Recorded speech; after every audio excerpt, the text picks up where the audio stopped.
Hello, everybody. Welcome once again to another installment of A Rebel Without Applause, coming to you as I always do from my little nutshell of infinite space right here in the Wood of the Holly. And today I have, an incredibly special guest. She's many things. The main thing she is an artist, and the canvas that she paints on is her own life in a really spectacular way. Beyond that, she is an athlete, an entrepreneur, an influencer, and all things cool. And most importantly, one of the most beautiful surfers I've ever seen. She's with me on the other side of this digital divide. There she is, folks, smiling in all her glory with her surfboards right behind her. Welcome, Kassia Meador. How are you?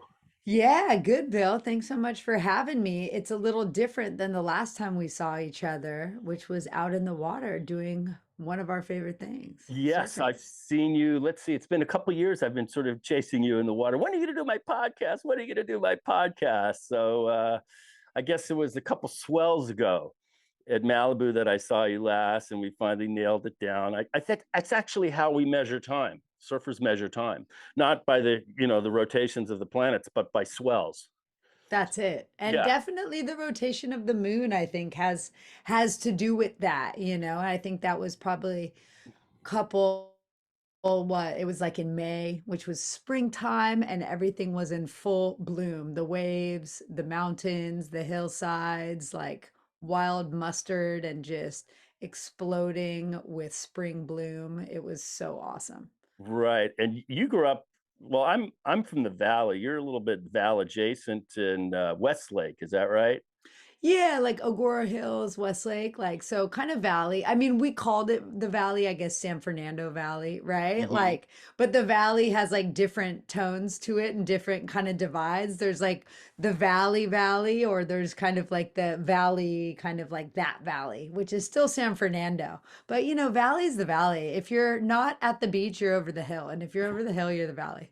Right. I remember so distinctly when I was not a surfer in high school. I was too busy trying to get to Berkeley and make the baseball team. But I do remember distinctly the spray paint on the rocks, especially right before you got in or out of the tunnel, which was Val go home. And I go, why do I have to go home? I want to go to the beach. Totally, totally. The canyons were the portal, and definitely the vows go home was always the writing on the wall. But then again, at the end of the day, you know, everybody was a valley at one point because it was that like those trailblazers who made those canyon pathways down to the beach that we get to still drive these days. Absolutely. I mean, I've had my first sort of initiation there, and people would say, get out of here, dude. Go back to Sunset. Go back to the Val. And I said, dude, unless you're Chumash, I don't want to hear about it, because we're all visitors at Malibu. I mean, we're all visitors everywhere anyway, you know? It's like the flora and the fauna can't tell us all to bail. A lot of the creatures, you know, the animals, like I walk around my neighborhood all the time and there's all these epic little skunks that cruise around and they're so funny. And I'm just like, man, you guys were just hanging here for so long, Oh you know? yeah. It's like I live in the Hollywood Hills. I can see the Hollywood sign out my window. And we had a mountain lion that was here for I don't know how many years. P22. He recently ventured to the Yeah. other side. Skunks, raccoons outside my window.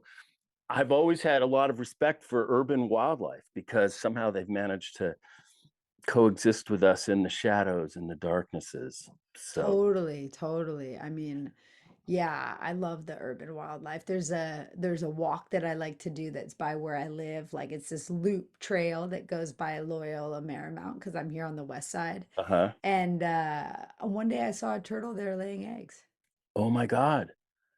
Well, that cuts to a theme that I feel is integral to Kassia Surf, and that is when humans take remedial actions, things actually can get better. Things can improve. Totally. I hear that, you know, and I feel that deeply, right? It's like sometimes, unfortunately, we have to go out of balance to know what balance is. And I feel that humans and humanity, as a species, has been totally out of balance. And we are aware of that out of balanceness. And I really am hopeful and enthusiastic towards us now because we have the reference of what it feels to be like out of balance and what that means for the planet and for all life forms on this planet, that we have the opportunity to choose to come into better balance.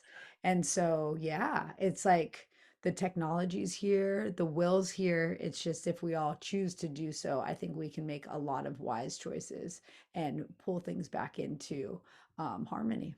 Well, I can remember as a kid just playing sports in the valley. There were many days where you couldn't play or you did, and it hurt because of the smog alerts.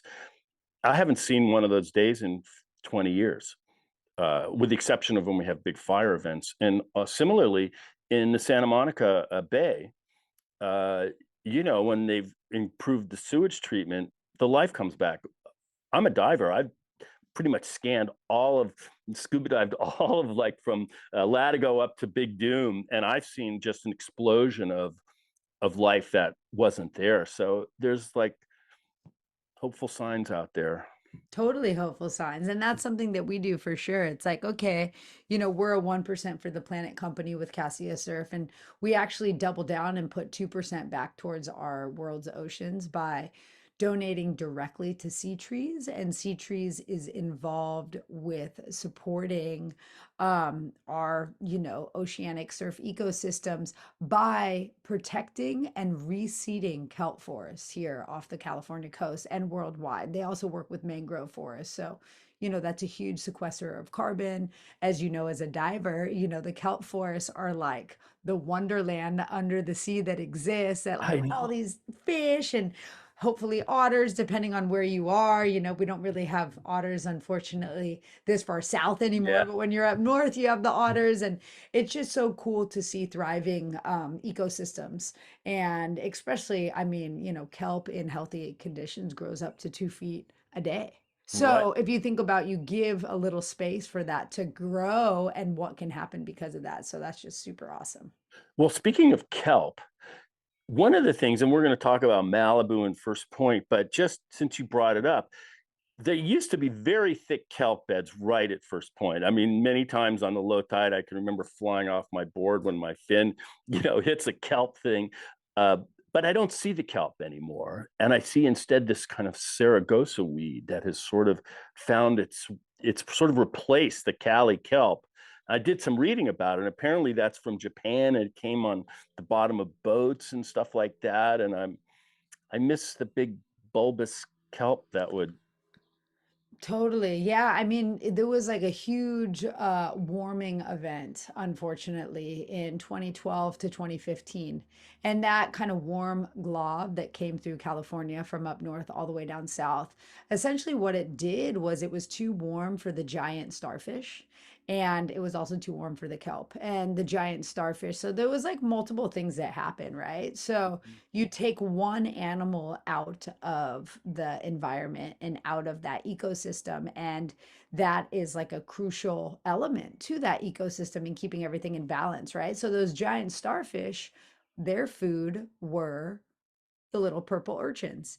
And those little purple urchins go into zombie mode essentially and eat all the kelp. Well, when there's too many purple urchins and they don't have a predator, which was the giant starfish, then they just go crazy and they create what's called urchin barrens. And so not only did that giant heat blob that came through, on the last kind of like El Nino cycle that we had, that was a huge die off for the kelp, as well as the giant starfish, which then ate the purple urchins enough to keep them in balance. There should be one or two urchins every like 3 square feet. you Mhm. know um and there's just right now, I went diving the other day with the people from the Bay Foundation and Sea Trees, and there was just urchins eating other urchins. They're in zombie mode. They're just like eating for the fact of eating because they just don't know what else to do and there's nothing to keep them in check. So part of their work is going in and culling urchins to bring more of a harmonic balance to them, Mhm. as well as reseeding those kelp forests that died off. Well, one of the things I like to do when there's no surf, which late last weekend there was no surf. I don't know. I don't know if you were here, but they had the the surf contest for the ladies at Malibu, and it was double over toe. So I mean, there really was hardly a way for them. So I just got my sup and I just go tooling around. I like to go up, and it's a wonderland.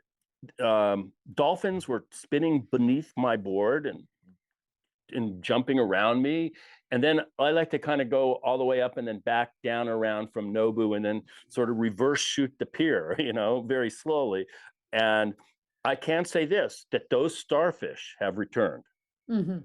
Because Well, it's good, it's like things are coming back into balance, and again, it's like we help out a little bit because we notice what happens when there's not balance, and then we can help things go back into balance. So, yes, it's great that some of those larger starfish are returning, and there was a big die off, and hopefully there's not another one because the water will be quite warm this year. And yeah, it's dynamic, this planet. It's constantly in flux. right, there's a lot of we're going to talk about Malibu, but there's a lot of my fellow surfers who act as if that wave has been there since the Permian period, 500 million years ago, when in fact everything is changing all around us. Nothing is what it was, or perhaps what it will be.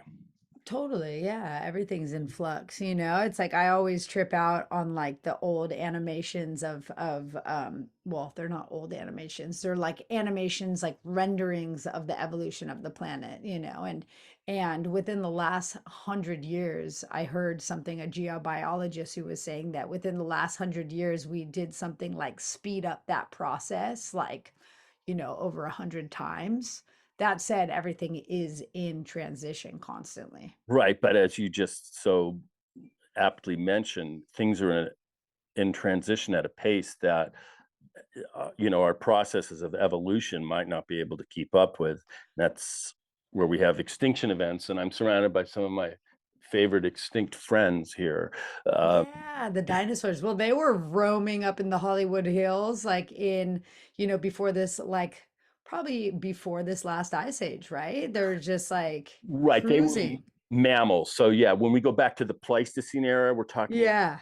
we're LA was as wild as the Serengeti Plain. So Dinosaurs cool. last visited the Earth, I'll show you, 67 million years ago. So these are little dino bits that I found in South Dakota. I was on Oh, cool. these these are this is probably a rib section from an unknown creature, but So cool. it lived at a minimum 67 million years ago. The Pleistocene era was an era of what we call mammalian megafauna. So the La Brea tar pits are filled with those creatures, and they're like just yesterday. And Yeah. I've often thought that LA was as wild with huge creatures as the Serengeti Plain in Africa. And here we are living in their shadow. And the coyotes, and they're like they were here, they were there then. They kind of made the transition. I often wonder if the waves did too. You know. Totally. Well, probably, Malibu is such a refined point break, First Point It's, Malibu, it's such a refined point break, and refined point breaks come with more time. The more time that water and like everything has moved in a certain way, which is also even why like an island like the Big Island mm-hmm, of Hawaii. It's the newer island, so it doesn't have as much surf as some of the older islands. I think about right. that often. Thinking about Indonesia and its like whole, kind of chain of islands. At one point, yeah, a long time ago, it was part of the larger continent of like the greater Asian continent. That said, like, for so many hundreds and millions, and who even knows how long? I mean, people do. I don't right now. Mm-hmm. Um, that said, yeah, it's like it's made for more and more perfect waves. So how did Malibu find you, or you find Malibu? Man, like what's that movie? The How Do You Get to the Boo? I got to the Boo through the canyon because again, I'm a Okay, valley kid. me too. And yeah, my dad grew up in Downey. And so he was a surfer. There was a whole crew. There used to even be like a Downey surf club back in the Uh-huh. day. Oh There was a wow. surf shop out in Downey, and Him and his buddies would take Beach Boulevard, which was a different trip then, right? Down to the beach, and they'd be in the beach in 45 minutes. It probably takes you from Hollywood 45 minutes to get to Malibu. Right. So it would take them about the same time, 45 minutes, no traffic, Beach Boulevard from Downey. The beach seemed a lot closer back then. Makes sense, right? So they would go surf like Seal Beach and through all that whole zone, Huntington a lot, down at Sano. So he was a surfer and he was always listening to the Beach Boys. And definitely, like, I got into those kind of like older movies, like Gidget, of course, come on, Yeah. good old Kathy inspiring, the planet basically with her stories Hmm. and that kind of romantic fantasy of what it was like to be a surfer. And it's really that romantic fantasy that got me involved and wanting to be a surfer. So, we would go on like a family vacation to San Diego every year. At that time, I was convinced that there was gold in the water there because all the pyrite would just be kind of floating around on the Yeah. inside. And I'm like, it's gold. Oh my God. So the ocean was just this like whimsical wonderland for me. And coming back, every year I'd always want to go down to the beach. And our closest beach was Malibu as a kid and Zuma, being on the other side of Canaan. And we'd go down to Malibu every now and again. I remember swimming across the lagoon as a kid to get to the other side of it. My dad really did love San Diego to surf, but he would surf in the weekends a lot of his surfing buddies at that point were like in different places, but he would always get out there. So I kind of showed an interest in the music and the movies and the lifestyle and wanted to go surf with him. And I'd be out on my boogie board just splashing all day. And I was like, I want to surf. I want to surf. And his whole thing was like, hey, like learn the ocean and then let's go surfing together. So when I was 14, I did junior lifeguards down at North Beach, Leo Carrillo. Hmm. And just learned the ocean, was running and swimming and learning about rip currents and tides and all these cool sea creatures. And at the end of junior guards every day, there was like three lifeguard boards and it was like, king or queen of the board. It's like no leashes, no nothing. We'd surf heavens because that Hmm. was at North Beach. And then if you fell off the board, other kids would run and grab it. So it taught you to stay on the board and hold on to it. And that was my first summer surfing was at the end of junior lifeguards every day. And then we'd surf at Leo Carrillo. And then that next summer is when I started going down to Malibu. I think I did summer school and in Calabasas, and then I would get a ride to First Point, and then my dad would pick me up on his way home from work. So I just basically got dropped off after summer school every day at First Point, and I was just this wayward kid. And everybody at the Palapa, like Josh Farbro and Dylan Jones, Eric Gross, they were like, "Who are you? Come hang with us," And then I just started chilling with those guys. So it was a very welcoming vibe for you. Totally. Super chill, super rad. They had, Drew was down there. They had the Palapa, cemented in at where Oh yeah. now the lifeguard tower is at First Point. The lifeguard tower that's right by, the Adamson House Hmm. fence. That was our Palapa. Right. And there used to be a volleyball thing up there. There was a volleyball thing like right in front of the Adamson house. There was another volleyball net in front of Yeah. that main tower towards the pier more. I mean, there was Right. just so much more beach. Yeah, there was. It Insane. was, it has changed. Yeah, Malibu to me, it's one of those, well, to me, it's one of the most inspired playgrounds on earth.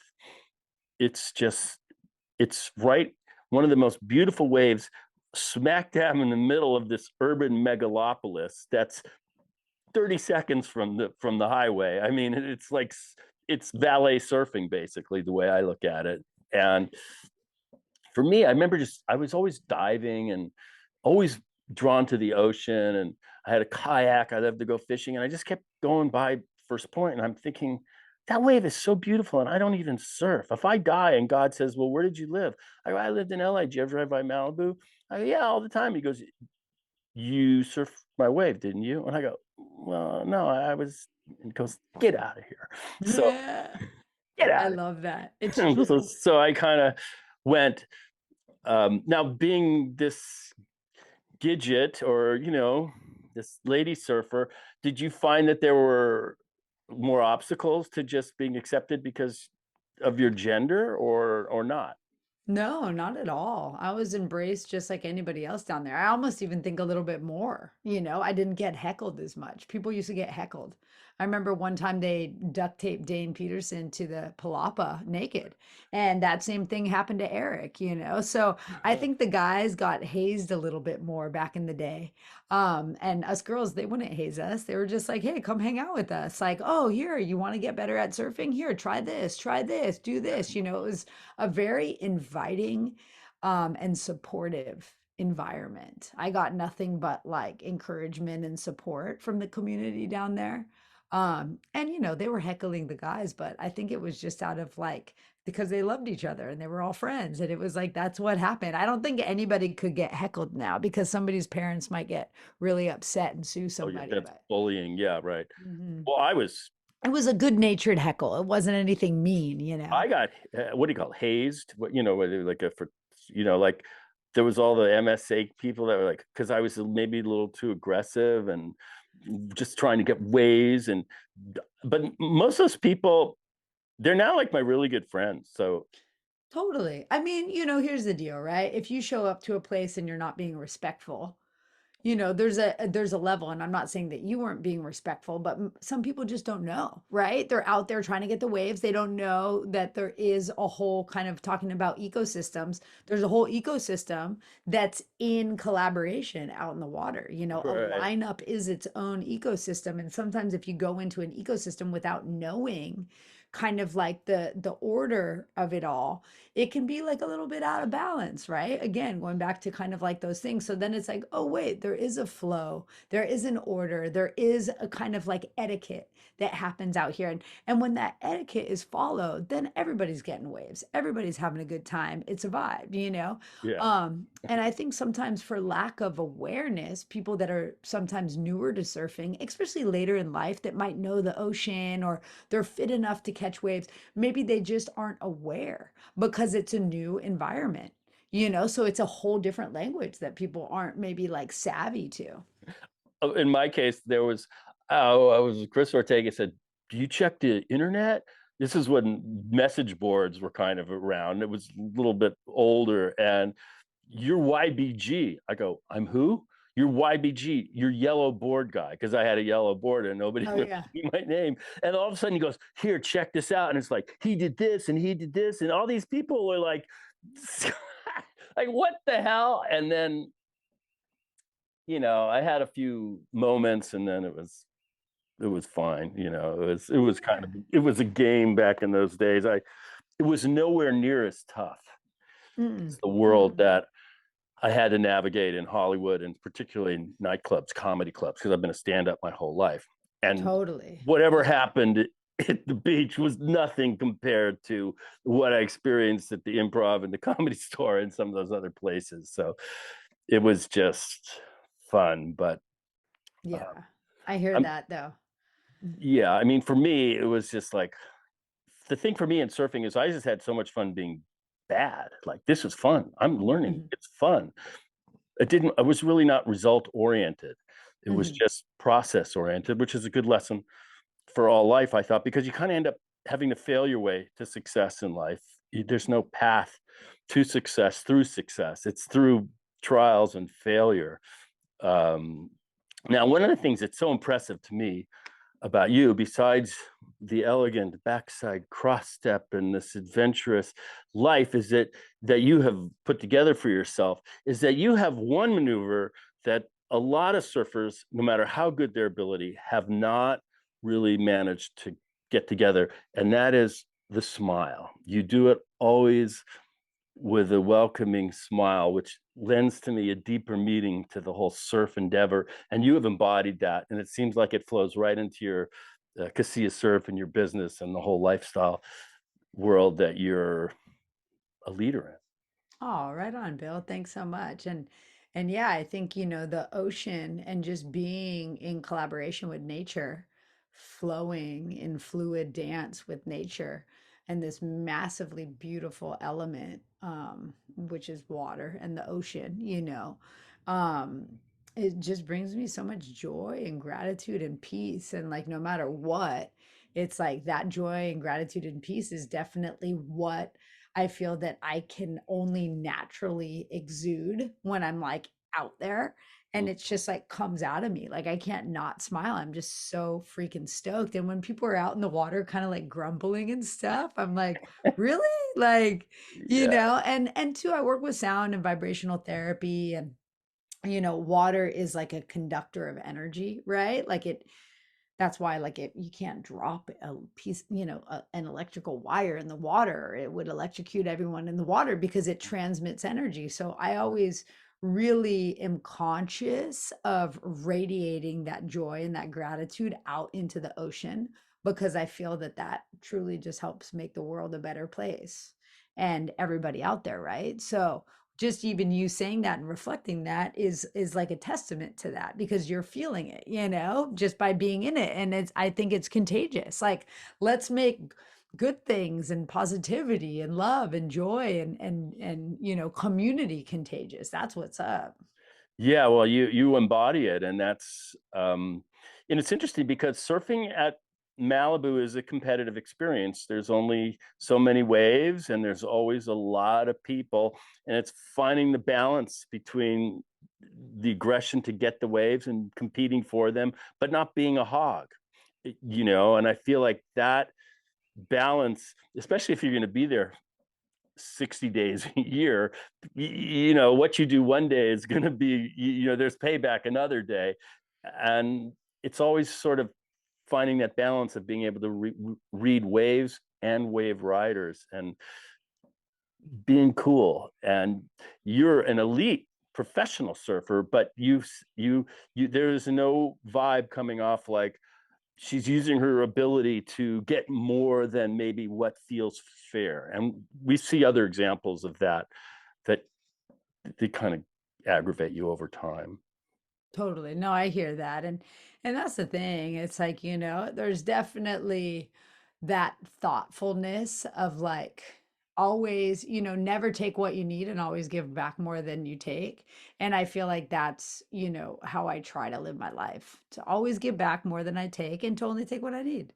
And then we're in balance. And I think that if we can all bring that simple principle to our life, humanity would be in a better place. I feel that it is like that greed or that like I need it all mentality that has put us into a place of out of balance, because it's like we're out of balance and we're out of bounds because we're out of our natural rhythms and cycles. There's plenty for everyone, you know. Of the 9 billion people on the planet, a billion don't need to be starving.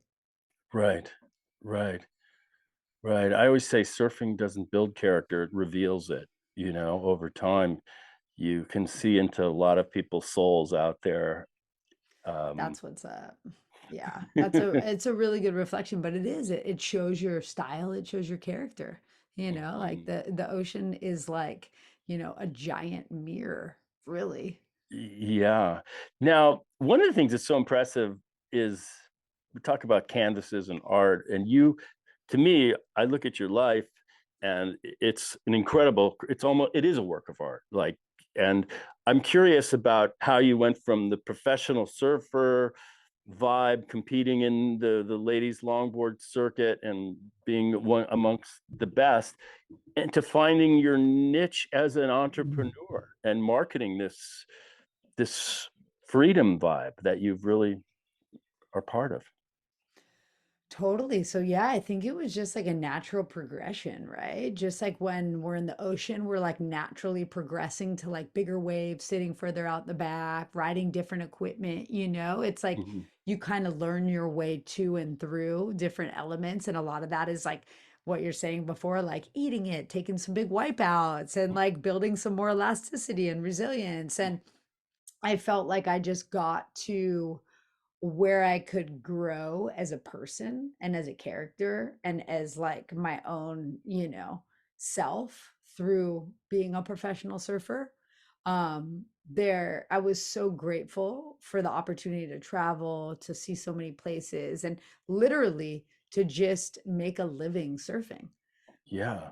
But then I just felt like, gosh, like I've reached my peak.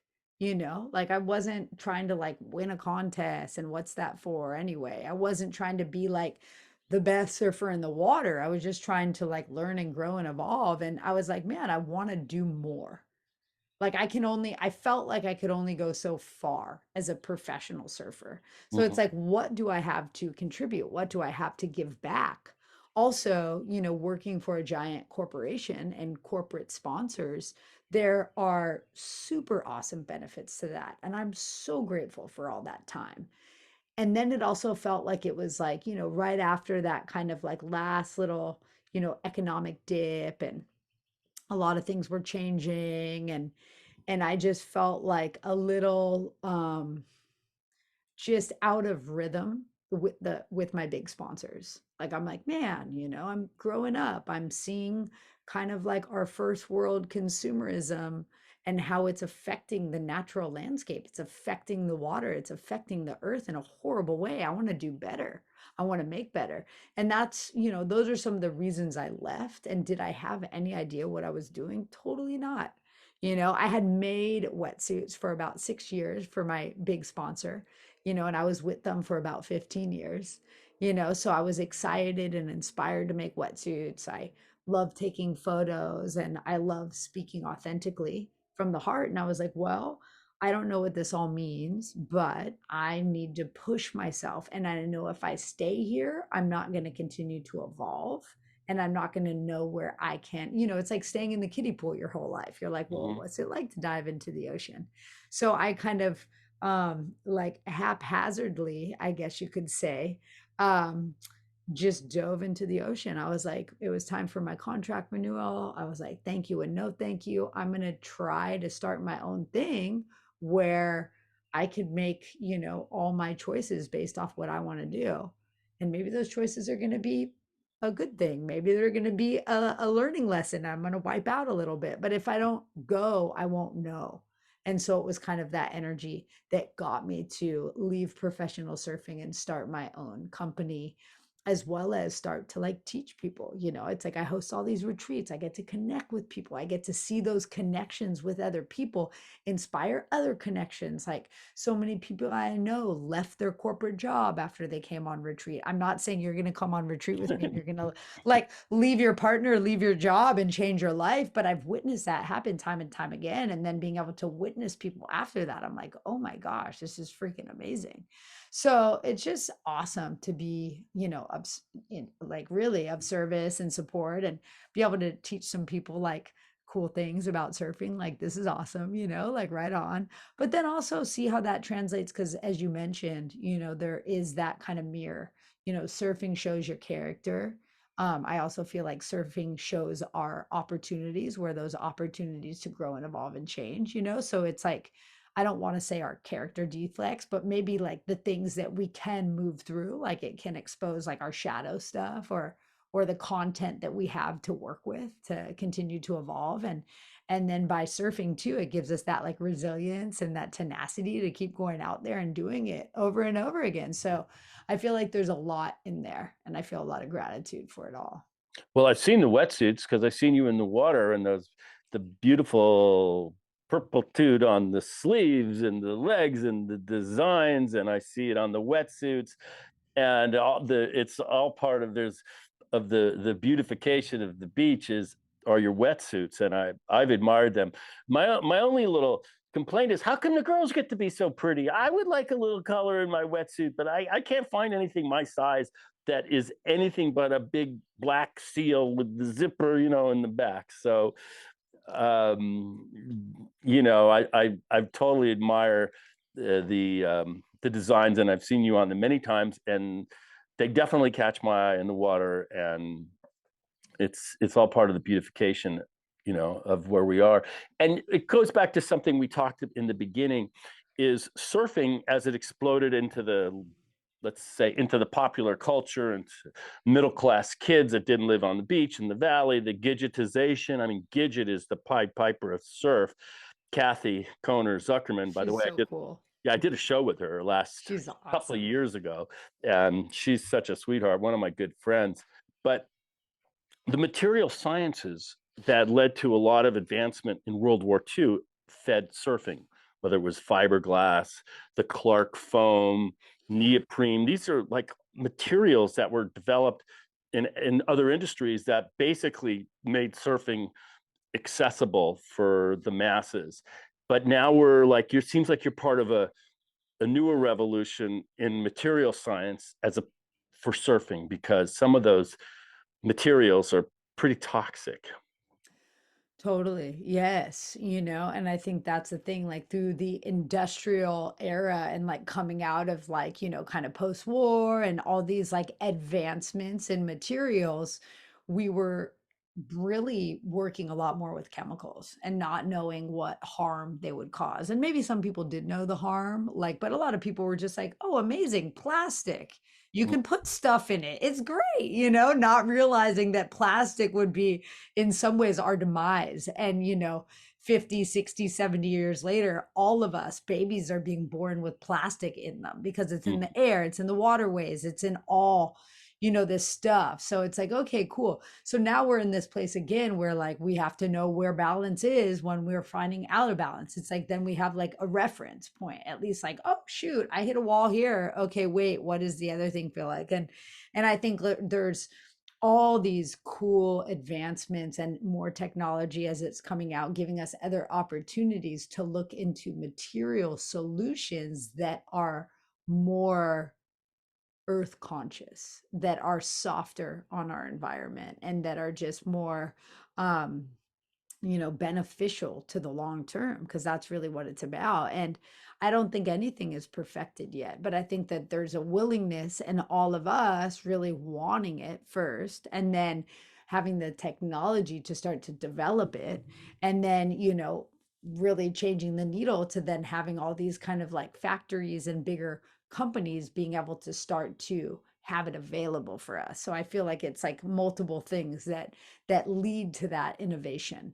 But it also goes back to the willingness. And I think as surfers, we're out in the ocean all the time, and all drains lead to the sea. So we're out there getting sick.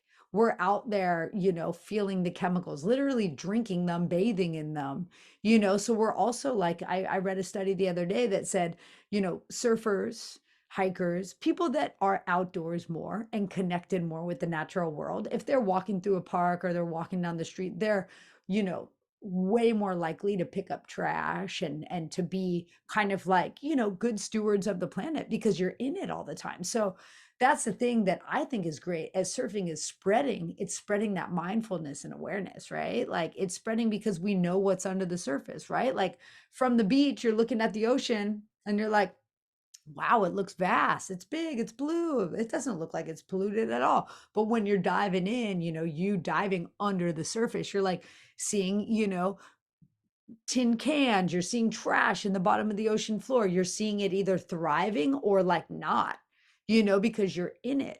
And I think that perspective of being in it gives us a lot more awareness. And it also gives us the want and knowledge to like push for more conscious products and products that are created more soft on the environment, of better materials and all these other things. So yeah, I feel like it's like multiple ways. And in some ways as surfers, we're kind of on the front lines. Like a lot of amazing surfing destinations are in developing nations, and developing nations often are, unfortunately the rug that first world nations sweep our trash under. Right. So being able to see it, you're like, damn. Environmental imperialism. And you've obviously, you go to the Mentawais and all these places that are so beautiful, but you probably can see the results of it in ways that, people like that are closer to home don't. Totally, totally, because you're kind of like looking, looking behind the fence in some ways. You know what I mean? Like for lack of a better way, it's like, oh wait, hold on. It's like, oh, we can't have our trash here. Let's get it over to China, or like let's get it somewhere else, just out of sight, Right. out of mind. Well, you're going and swimming in where it's out of mind, and it's actually like first and foremost. But then you're like there, and maybe you're just doing a beach cleanup, and somebody that's from there is seeing some Westerner cleaning up the beaches, and they're like, wow, this is making me think. And also that people actually do care, not that we're just everybody else's like trash dump. So you're at once a surf explorer, but you're also to me, kind of a cultural ambassador. Thank you. Right on. Yeah. Yeah, Surf Explorer, and thank you for that, but yeah, thanks. Cool. You are an ambassador, and maybe not just of our nation, but of a larger and deeper movement towards sustainability. And one of the things that to me is so cool about where you and I grew up, Southern California, at the crest of tremendous prosperity, economic and growth, and unparalleled in the world. The post World War II generation saw economic growth and wealth that no generations really had seen before. The generations that preceded us, they worked their whole lives on farms. They rarely got out of their hometown. Many of them were slaves to the Industrial Revolution, in factories. And somehow, with all this, some of these labor saving devices and this wealth that accrued to America, people like Bill and Kassia, when we get the drone way high up, are the beneficiaries of this moment. And it gets sort of expressed in terms of the possibilities of freedom Mhm. and human potential, which Mhm. my grandparents didn't enjoy and probably couldn't even consider. Mhm. Not that they were Mhm. not privileged, but just wasn't in the ether. But yet, I'm born into this moment where I can go to Malibu and surf, and I can watch endless summer and look at, like, well, middle class kids can have adventure too. It's not just a 19th century, romantic thing. And one of the things that's so impressive to me about you is that you either, I think, intellectually and intuitively understand that and are sort of a Pied Piper for it. Because the deepest message for me about surfing is freedom and human potential. Not everybody Mhm. has to be a surfer and ride waves. Most can't really, for a number of reasons, but you embody that, and you're free to expand upon it. But I always see things in sort of the larger social context of our moment that allows for our existence. That's a really powerful kind of statement, and it's so true, right? It's like we're not in a place of having to survive. And what you kind of mentioned, there was a little bit of more of a survival mentality for our grandparents' generation or our great grandparents, coming out of the depression and having to, like, a lot of war and just not having like abundant anything, Mhm. like, and then us having all this abundant and excess around us, we actually have the space to really think about what can make the difference because we're not focused on just pure survival. And I think that that luxury is really where we're living. It's also something to be grateful for. And there's the time and space to really feel into how can we make it better? Like, how can we really move forward and inspire other people? It's like, I really love that quote from that book, Braiding Sweetgrass, that says, like, really think about the tree that you plant today and like how the future people can sit in its shade. So like having the luxury to be thinking that way and acting that way, I think is a really awesome time to be alive. And it Mhm. also brings me a lot of hope. And that's what I hope also. And I intend to kind of spread and share and invite other people to feel into that way, because I do feel that I've had the luxury of going around the world. Like a lot of people are like, oh, like, how'd you learn stuff? And I'm like, dude, the school of life. Like, surfing brought me all over the planet. And I've seen some heavy stuff. And I've also seen some like amazing things. But really, I've seen a lot. And through seeing a lot, I feel like I have maybe, the luxury of awareness that I wouldn't have had I not left just one place, right? So we talked about our grandparents' generation. Yeah, a lot of people didn't have the ability to travel. They didn't have the luxury to travel. And with that luxury comes more awareness. And that awareness gives us an opportunity to have more discernment in everything we do and put forward. And it's all for fun too. It's like this joy, this thing I freaking love so much. Surfing brought me around the world, and then I can share different things and I can be like an advocate for the world that I want to call in for future generations and also see within my own life, and how can we spread that stoke and how can we spread that joy, because still there's a lot of people suffering. There's a lot of people having a hard time. There's a lot of people like maybe not having, things that they're passionate about. Like you love diving, you love surfing, you're going to be wing foiling now. Like there's things that you love to do though, and you're Yeah, passionate about these things. And there's a lot of people that are still stuck in survival mode. right. So it's being able to kind of like invite people into the journey for themselves, without making them feel bad or like they're missing out, but invite them in and then also help to spread what we know and share what we know. Which is an interesting thought because a lot of what you do is made possible and by social media, and you have a way to reach out. And one of my sort of ersatz names for like Instagram is "My life is better than your life." And it's almost like sometimes it's competition. I'm almost cautious about like posting when, oh, look what I'm doing, because there's people stuck in their cubicle or grinding to make their rent and get their kids the medicine. I mean, there's so much human need and wealth disparity out there. So I don't know. It's just the world we're in. What can I say? It is, and I think it's also like a tool, right? Like it can be a tool and we can work with it and use it to inspire other people and not like hey, look at what I'm doing and what you're not doing. So let's like be in a comparison mindset, but like check this out and like invite this in and like Right. take the time for yourself too. And so that's where I try to work with it. I know that there's a lot of people that get stuck in the like counts and get stuck in all this other stuff. And it's like, gosh, like comparison, like, the way forward, I feel personally in my, again, limited understanding. Like, I don't know everything. I just know what I know. And the more I know, the more I don't know. But like in my limited understanding, what I know is that I really feel collaboration is the way forward, working together, not the me, but the we. And, if we can not be supporting the divisive nature of things, but working with the inclusive opportunity within all of these mediums and platforms, then we're having it work for us, not against us, right? So, like, by simple things like hiding the like counts so people aren't like, oh, I'm Interesting. comparing.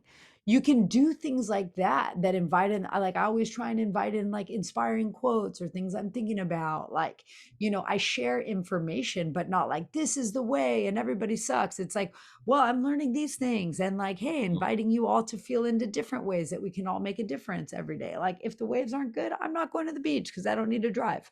Like I don't need to Right. waste gas. But if the waves are cranking, you bet I'm going to be there. And I always see you there when it's cranking because that's when I'm there. Yeah. So it's like, yeah, these little things that we can do. And not like, oh, my life is the best and every day is like a tropical paradise. It's like, yeah, I work too, and I try to be open and vulnerable with people and share my story and just like communicate in raw and authentic ways. Like I did a post the other day about mental health and how important it is. And it's amazing that I just heard that doctors are now starting to prescribe surfing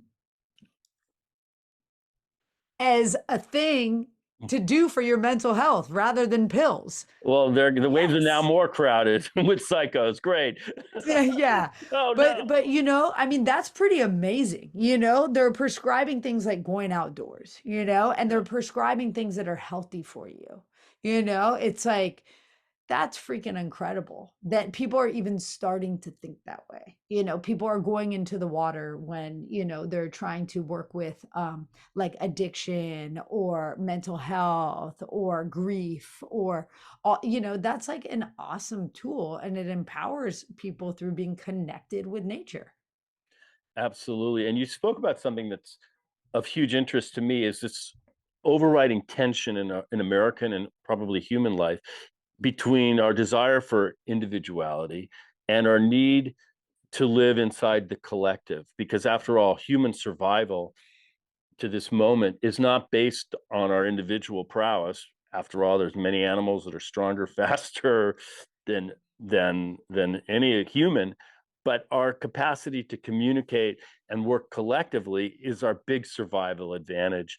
And I think American life puts such a premium on individual accomplishment, as if that accomplishment is just detached from the larger collective accomplishments of our own society. And we see that in play. And surfing is highly individualistic, but to really enjoy it, you have to have a sense of the collective, especially if you live in LA and there's 50 other people, on the same wave.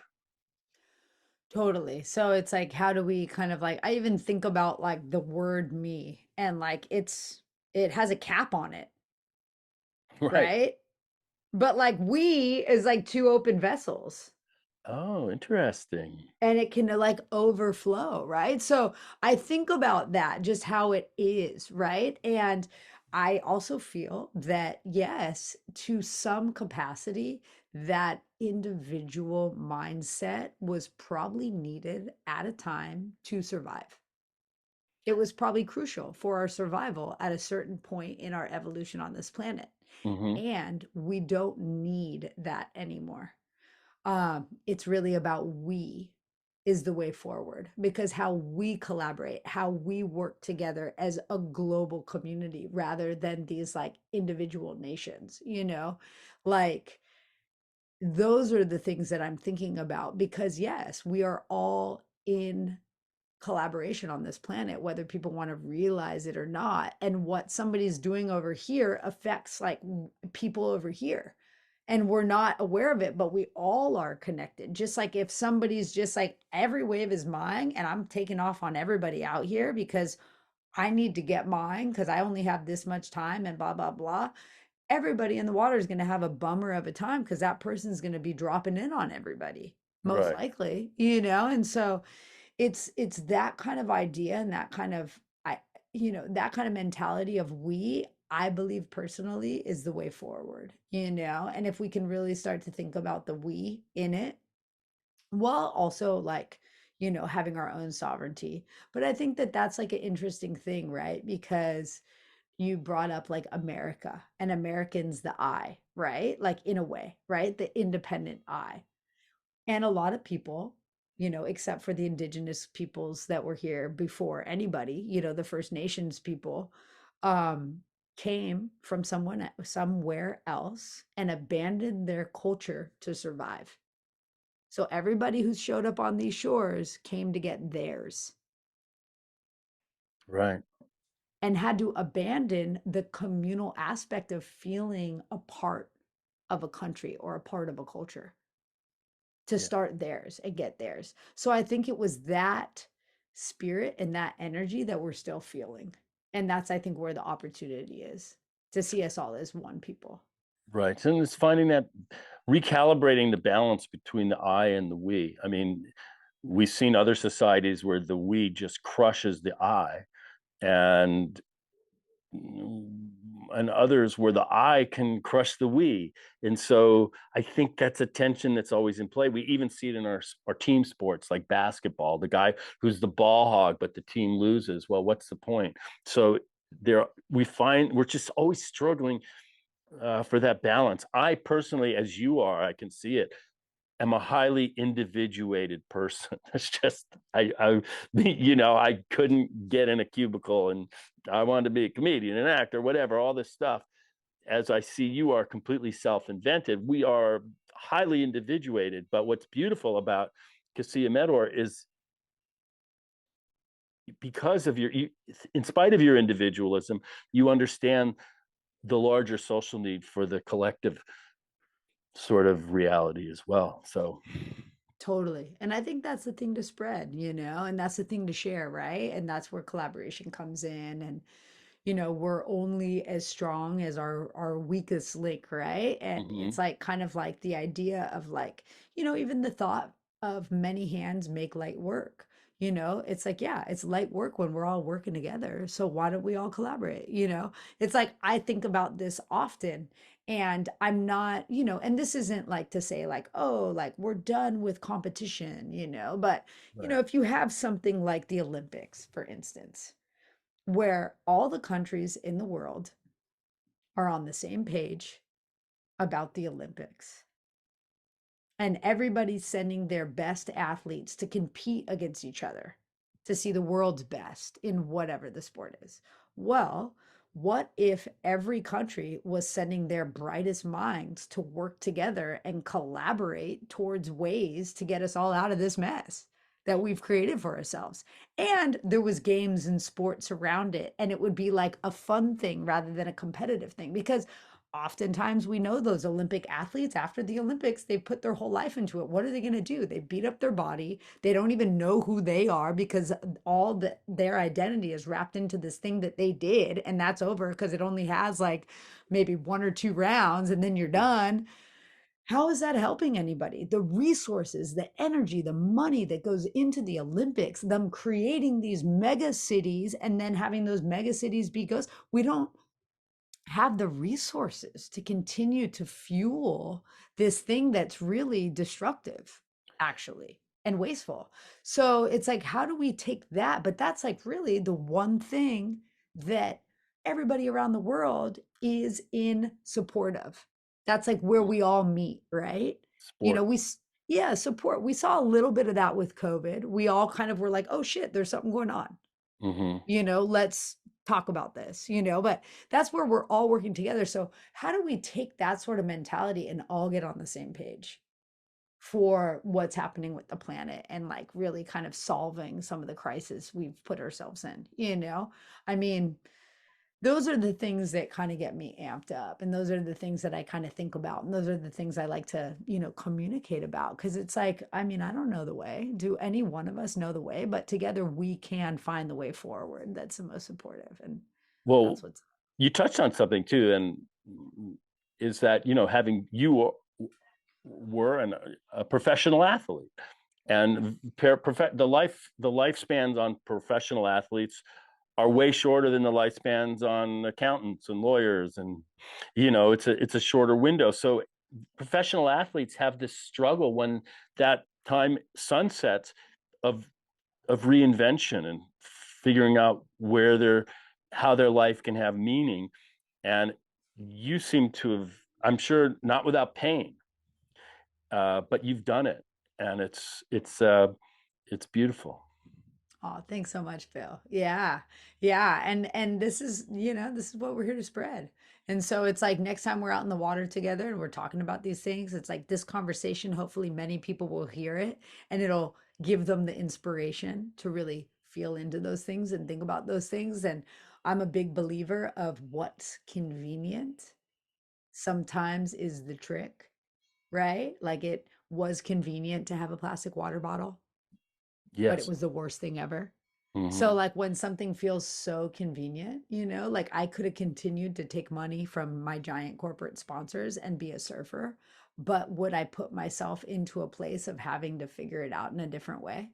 No, I think that there is, we're surfers, right? You were talking about the wind foil. It's through tension and leaning into the tension that inertia and movement happens. So how can we work with that tension? You know what I mean? Whether it's in, a hydrodynamic way out in the ocean, whether it's working with the wind, whether like how can we lean into the tension within our own lives and actually like go flying, really? It's like the more you load up that tension on the rail and the fin of the board, the faster you're going to go and the more vertical that turn's going to be, and it's going to feel that much more cool, but you have to hold the tension, you know what I mean? Like, Right. so I feel like that is something that I mean, I feel like surfing has given me so many tools, but I really feel like it's like, even the principles of surfing and like how it even works are things that give me tools. And it's like, okay, like let's load up on that tension. Let's lean into a little bit of the uncomfortable place and see what we're made of here. Well, you're made out of a beautiful fiber inside and out. And I want to just thank you, Kassia Meador, for sharing your wisdom and your life experience. And I want to encourage people to check out Meador-Surf. Is it a com or org or whatever? Just Google it, you'll find it. It's a portal into not only cool gear, incredible travel. I noticed you're going to Morocco, Imswan, fantastic place. And by the way, the culture there is spectacular. the history and the Berber culture and the desert and the camels. I love it. But it's an incredible portal to activism, fashion, surf, self-actualization, some sound bathing going on there. I saw somewhere about Kassia. So you're riding sound waves and water waves and the whole thing. So thank you for just hanging with me. It was so fun. I finally got the quality time I've lusted for all these years with Kassia Meador. Yeah, Bill, thank you so much for having me. Super stoked and excited to see you in the water on that next good swell. Absolutely. Till next time, namaste, shalom, and aloha. By that I mean namashaloha. Yeah.